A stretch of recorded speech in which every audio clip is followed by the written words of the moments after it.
Hello friends, welcome to ABS kitchen.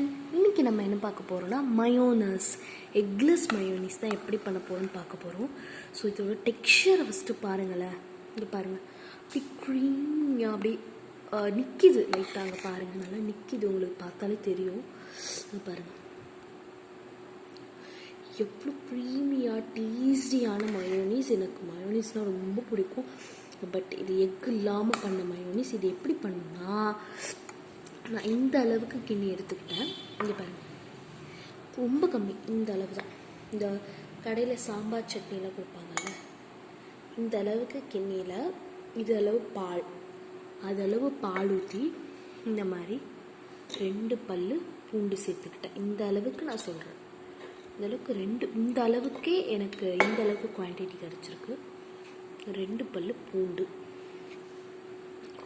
சேர்த்து கொஞ்சம் எலுமிச்சப்பழம் சொட்டு, ஒரு 5-6 சொட்டு போட்டு அரைச்சிக்கிட்டு ஆயில், இதில் ஆயில் நான் இந்த அளவுக்கு பால் சேர்த்தனா இந்த அளவுக்கு ஆயில் ஊற்றிப்பேன். ஆயில் கொஞ்சமாக ஊற்றி நீங்கள் அரைக்கணும்.